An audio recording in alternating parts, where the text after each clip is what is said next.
Muy bien, una vez más, buenas noches para todos. El Señor nos bendiga y damos las gracias a Dios porque siempre su pueblo está dispuesto a aprender acerca de la palabra. Vamos a continuar con esta serie de estudios de unos y otros y vamos a estar iniciando hoy desde Primera de Juan, capítulo 3, versículo 23.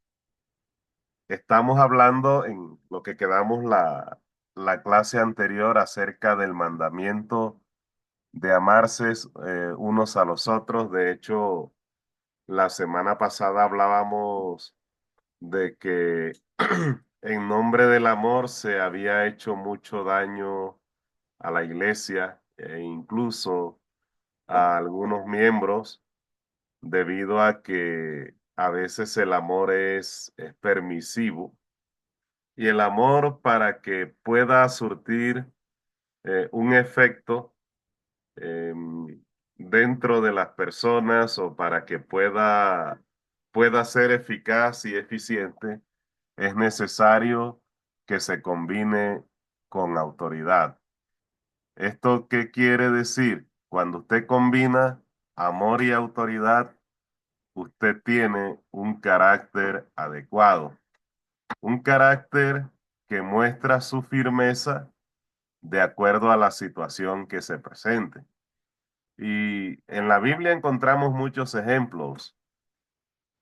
Si miramos a Pedro, cuando, cuando Pedro le dijo al Señor, tú eres el Cristo, el Hijo del Dios viviente,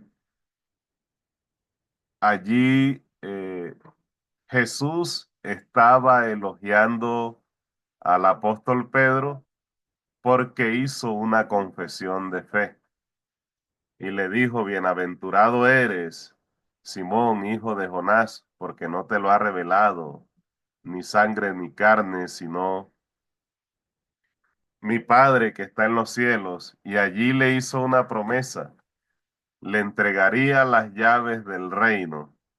Y efectivamente, Pedro hizo, digámoslo así, el discurso de inauguración de la iglesia el día de Pentecostés, que comenzó nada más y nada menos que con 3,000 bautizados. Entonces allí Pedro abría el inicio de la iglesia, fue usado como instrumento de Dios para eso. Pero cuando Pedro lo quiso distraer del propósito para el cual vino a la tierra, le dijo, apártate de mí, Satanás, porque me eres tropiezo, porque no tienes la mira en las cosas de arriba, sino en las cosas de la tierra. Entonces mire cómo de pronto el Señor hizo un elogio cuando era necesario hacerlo, pero de la misma manera tomó correctivos y mostró la firmeza de su carácter cuando fue necesario.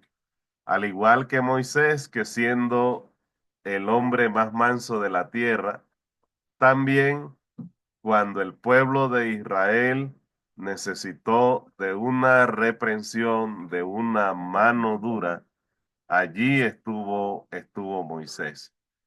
Y cuando una mujer que fue señalada por la sociedad como la que conocemos en Juan 8, la mujer adúltera, también encontramos que mientras todos querían apedrearla, el Señor dijo, yo no te condeno, vete y no peques más.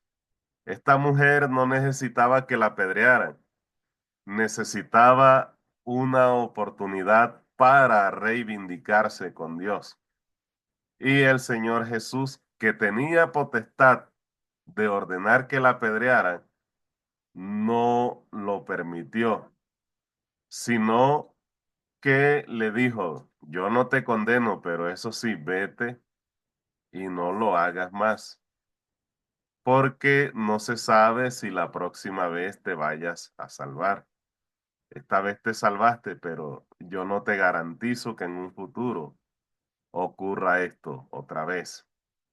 Entonces, pero ese mismo Jesús que le dijo no peques más fue el mismo que cuando los fariseos que estaban inconscientes, eh, él tuvo que dirigirse en Mateo 23 con un discurso duro, donde les dijo eh, cosas que a nosotros no nos gustaría escuchar en este tiempo. Hay que ser honestos. Y les dijo, son sepulcros abiertos o sepulcros emblanquecidos que por dentro están llenos de podredumbre, aunque por fuera se vean bonitos. Vuelan el mosquito, se tragan el camello. No sé, no he hecho el ejercicio de contar cuántas veces se repite la palabra hipócrita en Mateo 23. ¿Por qué? Porque en ese momento se necesitaba la dureza que el Señor Jesús mostró con un pueblo que a pesar de que muchas veces se les había hablado acerca de Dios, sin embargo, no quisieron obedecer. Entonces, vemos en este caso que por amor se muestra la dureza, por amor usted le hace un elogio a un hermano cuando está haciendo lo correcto, pero también debe ser lo suficientemente honesto para decirle cuando está fallando. Y eso se llama carácter adecuado. Y eso se logra cuando usted combina perfectamente lo que es amor y autoridad. El amor sin autoridad, ya lo he dicho muchas veces, no sé cuántas veces me han escuchado ustedes decir estas palabras, pero el amor sin autoridad es débil, es permisivo, es alcahueta, se pasa de tolerante, porque aunque somos llamados a ser tolerantes y a sobrellevar las cargas de los demás, a veces yo no sobrellevo la carga, sino que le quito la carga al otro para llevarla yo. Y eso no es bien visto delante de los ojos de Dios. Y ahora, si yo solamente uso autoridad y no uso amor, me vuelvo implacable. Creo que tengo la verdad absoluta. Creo incluso que soy más fuerte que Dios. Y la idea no es ni ser más fuerte ni ser más misericordiosos que Dios.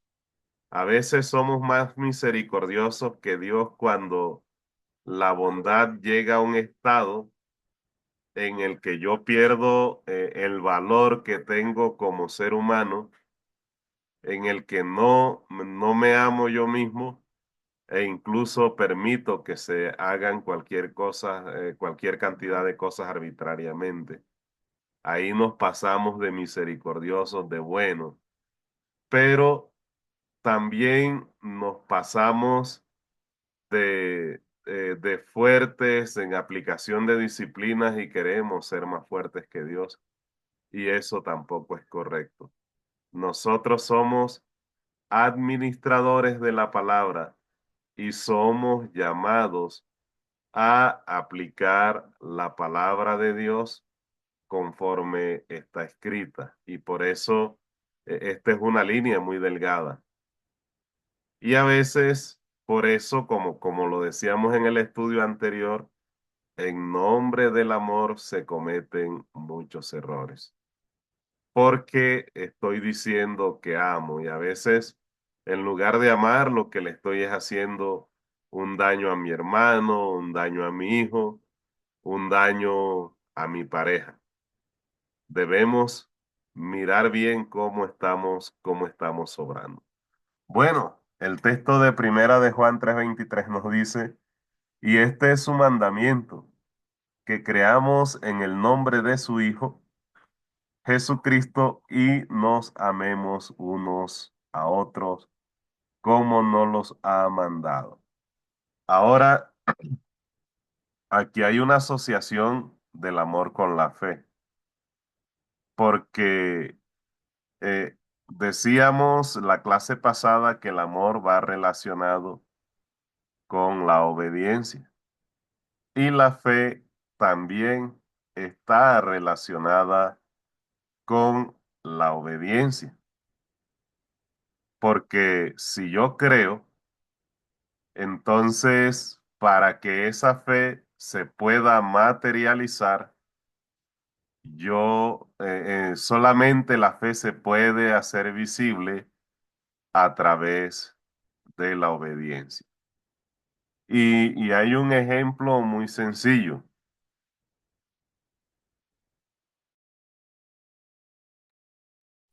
Ana, la esposa de Elcana, la mamá de Samuel, ella le creía a Dios.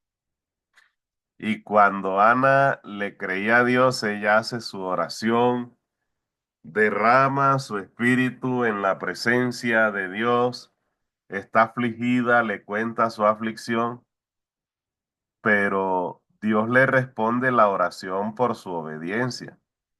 Ella le pidió un hijo, pero cuando bajó de ese lugar donde donde había tenido el encuentro con Dios, donde fue a presentar el sacrificio y derramó su espíritu, ella apenas llegó de allí, a ella no le iba a suceder como le sucedió a María.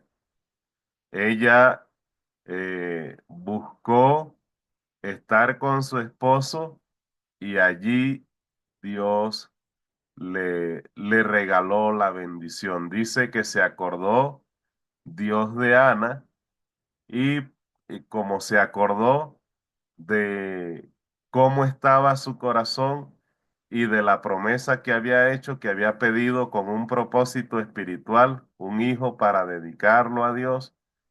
Entonces, al hacer todo lo pertinente para que la bendición le fuere cumplida, le fue concedido un gran varón de Dios como lo fue Samuel. Entonces, muchas veces decimos creer en Dios, pero es que la fe no se mide por nuestras palabras. La fe no se está midiendo por las palabras tuyas ni por las palabras mías. La fe se mide por la obediencia que yo hago, por las obras que yo realizo. Y eso también lo dice Santiago y lo estudiamos por acá también, por este medio. Santiago dice que la fe sin obras es muerta, pero hay que tener una, eh, algo bien presente, y es la diferencia entre ser salvos por obras y ser salvos para buenas obras. Es muy diferente. Si yo hago las obras para salvarme, obras sin fe, sin tener a Dios en cuenta en mis decisiones para hacer buenas obras, esas obras no van a salvar. Pero si yo recibo el bautismo, recibo el Espíritu Santo en el bautismo, entonces en este sentido, ya yo he recibido la salvación, debo tener el compromiso de perseverar en esa salvación que he recibido, porque aquí hay un hermano, el hermano Efraín dice, el lápiz con el que fuimos anotados en el libro de la vida también tiene borrador.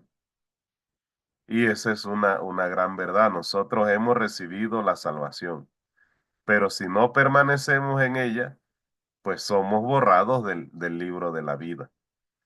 Entonces, teniendo en cuenta esto, la fe está asociada con el amor porque el amor se mide por la obediencia, al igual que la fe que usted tiene y que yo tengo, se mide por la obediencia. Por eso dice que crea en Dios y no solamente le digas a Cristo, Cristo, yo te amo, sino que lo expresen a través de la obediencia.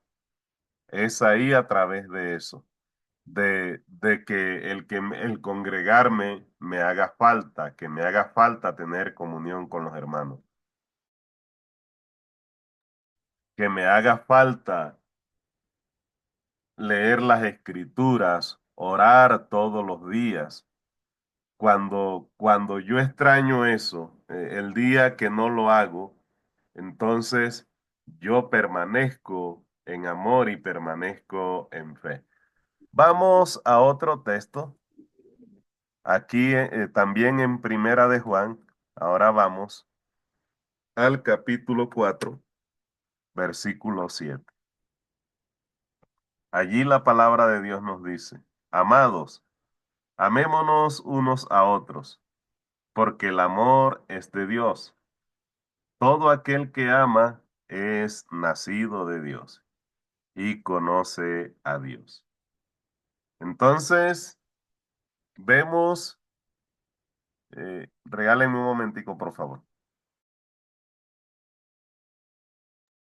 Vemos, mis amados hermanos, que el amor nace de Dios. Y eso se puede comprobar incluso desde el inicio de la humanidad, porque Dios primero crea lo que va a poner al servicio del hombre. Y vemos que Dios crea los cielos y la tierra, Dios crea las aguas, Dios crea los animales y todo esto lo puso al servicio de los seres humanos. Que los seres humanos no hayan hecho buen uso, no le hayan dado valor a lo que Dios creó, es otra cosa. Pero todo estuvo al servicio de Dios, del ser humano, para que el ser humano hiciera buen uso de ello. Les coloca un huerto de Edén donde el hombre no tenía ningún tipo de inconvenientes, ningún tipo de problemas. Sin embargo, el ser humano decidió complicarse la vida. Y casi a la gran mayoría de nosotros nos ha sucedido. Le sucedió al rey David teniendo un corazón conforme al corazón de Dios. Estaba tranquilo, estaba en lo mejor de su carrera espiritual. Se le admiraba y se le respetaba como un buen rey, como un rey justo, pero decidió complicarse la vida con Betsabé, como también nos sucede a nosotros hoy día. El enemigo no llega al inicio de tu carrera, sino cuando estás en lo mejor de tu carrera, cuando hay un apogeo espiritual, cuando gozas de que te admiren porque Dios te ha bendecido con sabiduría para enseñar y para traer muchos a los pies de Cristo. Allí llega el enemigo y ahí le llegó el enemigo a David. Sin embargo, Dios ha sido amoroso con el pueblo de Israel y con toda la humanidad. Dios, a la primera que el pueblo le hizo, habría podido desaparecerlo o habría podido quitarle el privilegio como pueblo escogido de Dios. Sin embargo, le manda profetas o le manda jueces primero, luego le manda profetas eh, y por último le manda a Jesucristo. pero el pueblo hizo caso omiso. Y a raíz de que hizo caso omiso, entonces afrontaron toda cantidad de sufrimientos como las que ya conocemos. Pero llegó un momento en que Dios dijo, ya no más, ya no serán mi pueblo escogido de ahora en adelante, mi pueblo escogido es el que me demuestre su amor a través de la obediencia. Y ahí está incluido también, están incluidos los israelitas, si de ellos habrían quienes quieran obedecer. Pero ya ese privilegio como pueblo escogido de Dios ya no lo tienen, aunque algunos todavía crean que lo tienen. Entonces, si nosotros nos pusiéramos, mire, sin leer sino un solo versículo bíblico donde dice que de Dios nace el amor. Dios es la mayor fuente de amor que hay. Y si seguimos buscando argumentos para demostrar que de Dios nace el amor, lo podemos encontrar. Por ejemplo, no finalizaríamos una hora 45 minutos, que es lo que tenemos, no sería suficiente para hablar de los argumentos que sustentan que de Dios nace el amor. Pero igual, Dios por amor disciplina, lo dice Hebreos, el Padre al que ama disciplina y azota a todo al que recibe por hijo. El que soporta la disciplina es hijo de Dios. El que no la soporta es un bastardo. Así lo dice la Biblia. Y un bastardo es alguien que creció sin padre. ¿Y cómo es alguien que creció sin padre? Alguien que creció sin disciplina, que como no tuviera a quien le llamara la atención, hacía lo que quería, como quería, donde quería, y no aceptaba que nadie le dijera nada. En esa posición estamos nosotros cuando no aceptamos la disciplina de Dios por amor. Entonces, de Dios nace el amor. Y si nosotros conocemos a Dios, entonces debemos amar a nuestros hermanos. Y por amor debemos hacerle ver sus errores y por amor debemos alegrarnos con sus alegrías y entristecernos también con sus tristezas. Vamos allí mismo en Primera de Juan a leer ahora los versículos 11 y 12, allí mismo en Primera de Juan, capítulo 4. Nos dice, amados, si Dios nos ha amado así, debemos también nosotros amarnos unos a otros. Nadie ha visto jamás a Dios. Si nos amamos unos a otros, Dios permanece en nosotros y su amor se ha perfeccionado en nosotros. Este verso es maravilloso. Primero dice, si Dios nos ha amado así, ¿de qué manera nos ha amado Dios? Pues Dios decidió amarnos a pesar de que somos testarudos, a pesar de que somos tercos, a pesar de que sabemos que estamos a punto de cometer un pecado, pero seguimos adelante porque a veces esa naturaleza humana que nos hace en algunas ocasiones irracionales, obrar como animalitos cuando queremos buscar algo y hasta no hacerlo no estamos tranquilos, así nos metamos en problemas.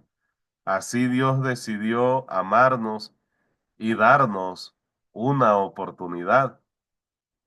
y en nombre de esa oportunidad mandó al Señor Jesucristo. Entonces dice que si Dios nos ha amado así, al menos, hermanos, por la deuda tan grande que tenemos con Él y que no tenemos cómo pagarla, al menos por eso, también nosotros debemos amarnos unos a otros.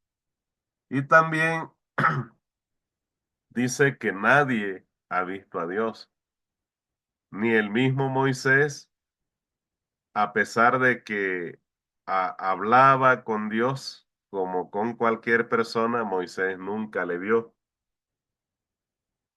Y el mismo Dios se encargó de tapar sus ojos cuando pasó delante de la presencia de Dios, porque dice que no podía verlo ningún ser humano y quedar para referirle la historia a los demás. Entonces, bajo este orden de ideas, nadie ha visto a Dios, pero a través del amor nosotros podemos sentir a Dios en nuestro ser, habitando en nuestra mente. Podemos sentir a Dios viviendo en nuestra mente, en nuestro corazón, y mire esto maravilloso. El amor de Dios se perfecciona en personas imperfectas como usted y como yo. Mire lo maravilloso de este texto. El amor se perfecciona en usted, que en algún momento ha fallado, y se perfecciona en mí, que seguramente también le he fallado a Dios. Entonces, no lo podemos ver, pero sabemos que está en nosotros. Y está en nosotros a través del Espíritu Santo. Al estar el Espíritu Santo en nosotros, también está el Hijo y también está el Padre. Porque los tres tienen una misma naturaleza, no tienen principio, no tienen fin, y por eso al estar el Espíritu Santo, también habita Dios en nosotros. Y hasta ahora conocemos de Dios, de Jesucristo también, del Padre y del Hijo. Hasta ahora solo conocemos una parte. Dice eh, el apóstol Pablo, creo que es, no estoy seguro. Sí, es el apóstol Pablo. Dice que hasta ahora conocemos una parte de la verdad. Imagínese que la Biblia es inmensa en conocimiento y sin embargo, a pesar de que la leemos, no conocemos toda la verdad. Y no conocemos toda la verdad porque hay cosas que no entendemos. Hay cosas, hay misterios en la Biblia que usted y yo no hemos podido descubrir hasta el día de hoy. Y estoy seguro que yo me muero, me voy de este mundo y no conozco la infinidad de conocimiento que hay en las escrituras, que es lo que se nos ha dado para poder conocer acerca de Dios. Entonces, ese conocimiento es infinito y no tenemos la mente preparada, el corazón preparado para guardar todo ese tipo de conocimiento. Entonces solamente conocemos una parte de Dios. Pero dice el mismo apóstol Pablo que cuando estemos en la eternidad, después del juicio, vamos a conocer a Dios de la misma manera que Él nos conoce a nosotros. Pero por ahora, a través del amor, Dios vive en nosotros y el amor que nosotros expresamos, si de verdad estamos obedeciendo a Dios, el amor que nosotros expresamos a los demás es un amor perfecto. Porque cuando conocemos el amor de Dios, entonces ese amor se perfecciona. en nosotros. Quizás es lo único perfecto que si obedecemos, que si hacemos la voluntad de Dios, quizás es lo único perfecto que nosotros podemos mostrar.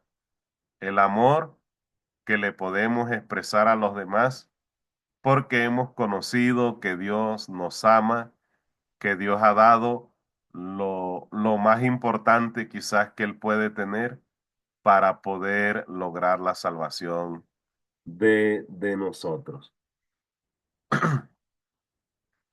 Ahora, con todos estos textos que hemos conocido y todo lo que hemos estudiado acerca de unos y otros, entonces, si usted ha comprendido todo esto, usted puede hablar de su experiencia cristiana o de su experiencia como discípulo de Cristo, pero no solamente de su experiencia individual, sino de su experiencia congregacional.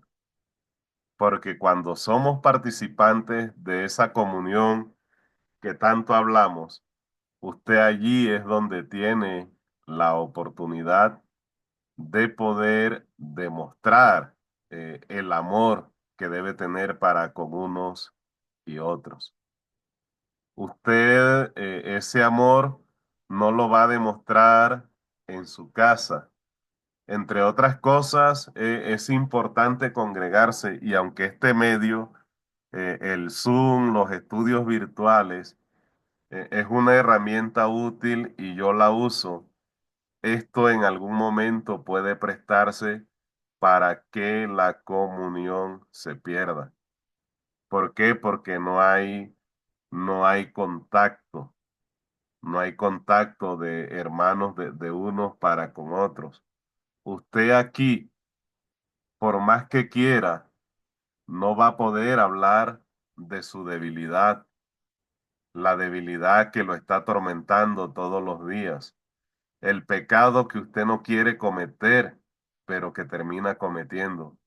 Usted no va a hablar de eso conmigo, ni con otro hermano, por mucha confianza que le tenga. Usted no va a hablar de eso por aquí. Y de hecho, porque sentimos vergüenza y hacemos lo mismo que hizo Adán y Eva o que hicieron Adán y Eva al inicio cuando pecaron. Siempre tratamos de esconder el pecado. Y porque tratamos de esconderlo, cuando se trata de esconder es cuando más daño hace. Cuando usted habla de su debilidad sin vergüenza, sin temor, entonces usted lo va a mirar simplemente como una tentación y que usted está con Dios y Dios es más poderoso que esa tentación. Pero cuando usted lo esconde, eso hace daño, porque usted le está teniendo cierto temor a eso, le da miedo a hablar de eso. Usted tiene que sacarlo, usted tiene que hablar. Y las redes sociales lo que hacen es que tú esconda más lo que te está atormentando. ¿Por qué? Porque en las redes sociales se muestra la vida perfecta, se muestra a la familia comiendo, que bien se ve, pero eso solo es el momento de la foto. Después de la foto, ¿qué pasa con tu familia? ¿Qué pasa contigo después de la foto cuando vas y te encierras al cuarto con tu teléfono? Entonces, no hay esa comunión porque las redes nos hace que estemos solos con nosotros mismos y nos lleva a cometer cualquier cantidad de errores. No podemos a través de las redes incluso alegrarnos con los triunfos de nuestro hermano, ni darle un abrazo por la derrota que ha tenido y queremos darle fuerza para que se levante y salga adelante. Eso no se puede hacer por acá. Y necesitamos, hermanos, que haya más contacto, que haya comunión. Entonces, la oportunidad es cuando estamos reunidos en la iglesia, cuando estamos compartiendo, es donde se ve cuáles, cuáles son las falencias que cada uno tiene, cuáles son las fortalezas, y podemos animarnos, como dice Hebreos, al amor y a las buenas obras. Entonces, una iglesia que puede hablar de su experiencia con Cristo es una iglesia de oración y una iglesia que es donde sus miembros están dispuestos a confesar sus pecados sin tapujos para poder salir adelante. No confesarlo con un fin destructivo, sino ayúdenme orando para poder salir de esto. Cuando David reconoció su pecado, él, él dijo, es verdad, él no trató como Saúl de presentar excusas. Saúl dijo, el pueblo fue el que perdonó el ganado y perdonó al rey, pero lo demás lo destruimos. O sea, lo malo lo hizo el pueblo, lo bueno lo hice yo en compañía del pueblo. David dijo, es verdad, pequé contra Jehová, y en los salmos evidenciamos que en los peores momentos David oró, pero David confesó su pecado. Y a eso muchos de nosotros no estamos dispuestos. En algunas ocasiones por vergüenza, porque nos da miedo asumir nuestra responsabilidad, y en otras ocasiones porque no hay oídos preparados para escuchar a un hermano que ha fallado. Porque para eso se necesita también tener oídos preparados. La disciplina se aplica cuando la persona sabe que está pecando y no quiere eh, mejorar su camino, no quiere enderezarlo. Pero cuando una persona que ha fallado quiere confesar porque quiere salir de ese abismo, hay que ayudarlo. Y por eso digo que no hay oídos preparados para este tipo de personas que quieren ser diferentes, pero que sienten que no son, que sus fuerzas no son suficientes. Y ahí es donde hay que decirle que hay un Dios que está dispuesto a darle esa fuerza que necesita, que está dispuesto a enseñarle a que diga que no. Y el rey David afrontó su falla y siguió adelante. Y Dios no le negó ni su puesto como rey a pesar de que sufrió consecuencias, pero él siguió adelante. ¿Por qué? Porque fue capaz de enfrentarse a esa situación y no lo escondió, no lo tapó, sino que cuando le llegó el momento, él dijo, sí, es cierto. Y estoy seguro que hubiese estado dispuesto a morir, pero Dios también por amor le perdonó, porque lo que él merecía en ese momento, de acuerdo a la ley, era la muerte. Pero también Dios le dice, Dios ha remitido tu pecado, le dice el profeta, no morirás, pero vas a afrontar duras consecuencias. Porque ya Dios sabía que él estaba dispuesto a cambiar. Había fallado, pero estaba dispuesto a mejorar. Y una iglesia donde sus miembros confiesan sus pecados y están dispuestos a orar unos por otros, es una iglesia que puede hablar libremente de su experiencia con Cristo. Lastimosamente, esto no pasa en todas las iglesias y todos creo que serían pocas las iglesias que estarían dispuestas a esto. Hermanos, la persona que destruye a otro hermano que no ama, sino que como dice Gálatas, están dispuestos a comerse unos a otros, a morderse. Este es una persona que no solamente se está destruyendo a sí mismo, sino que está destruyendo a los demás. Y no solamente está destruyendo a los demás, sino que está destruyendo la fe de Cristo. Usted me dirá, pero hermanos, la fe es indestructible. Pues resulta que el Evangelio, que es lo que nos tiene aquí congregados a todos, el Evangelio no solamente deben ser esas palabras que yo pronuncio mecánicamente, casi ni sin pensarlo, o no deben ser esas palabras que están escritas en la Biblia. El Evangelio soy yo, el Evangelio eres tú. Y la gente debe ver en ti y en mí la muerte, sepultura y resurrección de Cristo. La gente debe ver en ti una persona que ha muerto. Debe ver a Cristo en ti y no debe ver a ese ser humano lleno de defectos. Ya no vive el yo, mi forma de pensar, y cuando la gente ve que tú has muerto, que has sido sepultado y has resucitado, está viendo a una nueva criatura. Por lo tanto, el evangelio eres tú y soy yo. Pero si la gente está viendo al mismo viejo hombre de siempre, entonces su fe se quebranta,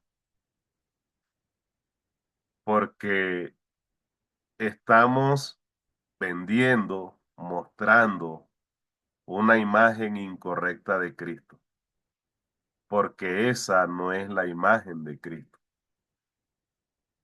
Están viendo una imagen equivocada de ti y de mí. Entonces, las personas destruyen la fe también. No porque Cristo se pueda destruir. No es eso lo que quiero decir. Lo que quiero decir es que la gente, por tus acciones, se está formando un falso concepto de lo que es Cristo. Porque Cristo debe reflejarse en ti y en mí. Entonces somos destructores de la fe porque la gente, en lugar de tener fe, los que nos ven, los que nos miran, lo que están es apartándose de la fe cada día más. Entonces, vemos que en Santiago 5:16 la palabra sanidad está hablando de una sanidad espiritual, porque incluso Jesús también lo dijo em, cuando le dijo al pueblo, este pueblo de labios me honra, pero su corazón está lejos de mí, porque con los oídos oyen pesadamente, oyen de pronto la voz de Dios por allá lejos y no alcanzan a entender lo que Dios está diciendo, porque ellos mismos se han encargado de alejarse de Dios para no escucharlo, de alejarse de Dios para no verlo, porque con los ojos también ven pesadamente y tienen el corazón engrosado. Entonces, son personas que están enfermas espiritualmente, que espiritualmente están sordos, que espiritualmente están casi ciegos, están perdiendo la vista, están viendo una imagen de Dios borrosa y su mente tiene un conocimiento distorsionado acerca de Dios. Entonces, y también dice Hebreos que Hebreos 12:13 dice que debemos trazar sendas derechas para que los débiles no, no se salgan del camino y aquellos que están cojeando en la fe no se salgan del camino. Lo que quiere decir, mis amados hermanos, que debemos empezar por nosotros, amarnos a nosotros mismos y por amor a nosotros debemos confesar nuestros pecados, debemos asumir nuestra culpa y seguir adelante con Dios confiando en su poder, en en sus fuerzas y luego transmitirle eso a nosotros. Debemos ser una iglesia que está dispuesta a confesar sus pecados y dispuestos también a orar. Esto hace parte también del amor de unos para con otros. Mis hermanos, es lo que tenía para esta noche. Espero que sea de bendición para todos nosotros.